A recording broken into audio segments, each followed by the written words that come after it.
ब्रेकनंतर आपलं पुन्हा एकदा स्वागत। सासू सासऱ्यांकडनं जावयाची हत्या झाली आहे।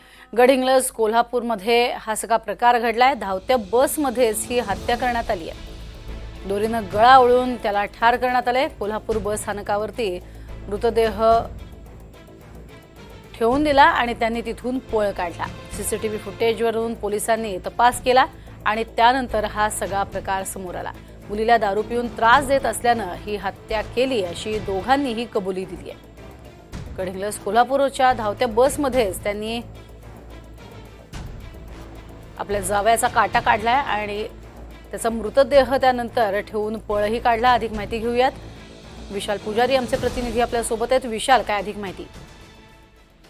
प्रज्ञा, काल सकाळी कोल्हापूर बस स्थानकावर एका व्यक्तीचा मृतदेह आढळून आला आणि याच्यानंतर शाहूपुरी पोलिसांनी या मृतदेहाचा तपास घेण्यास सुरुवात केली। यावेळी काही सीसीटीव्ही फुटेज जे आहेत ते पोलिसांना मिळाले आणि त्यानुसार पोलिसांनी ज्यावेळेस हा संपूर्ण प्रकार जो आहे तो उघडकीस आणण्याचा प्रयत्न केला। यामध्ये गडहिंग्लज ते कोल्हापूर ही जी एसटी आहे, एसटीतून प्रवास करणाऱ्या 3 व्यक्ती संशयास्पद आढळून आल्या आणि याच्यामध्ये एक महिला आणि एक पुरुष एका व्यक्तीला उचलून नेत असल्याचं एका सीसीटीव्ही फुटेजमध्ये पोलिसांना पाहायला मिळालं। आणि त्याच्यानंतर हा जो प्रकार आहे तो समोर आला। सासू सासऱ्यांनी मिळून या व्यक्तीचा खून केल्याची माहिती समोर आली। खरं तर या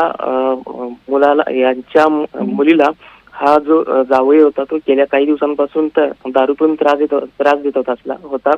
त्यामुळं गडहिंग्लज ते कोल्हापूर रात्री उशिरा येणाऱ्या बसनं येऊन या दोघांनी मिळून जावयाचा एका छोट्या दोरीनं गळा ओळून खून केल्याची कबुली काल पोलिसांना या दोघांनी दिली। त्यानंतर हे संपूर्ण प्रकरण जे आहे ते प्रकरण समोर आलं। नक्कीच, तुर्तास धन्यवाद विशाल या माहितीसाठी।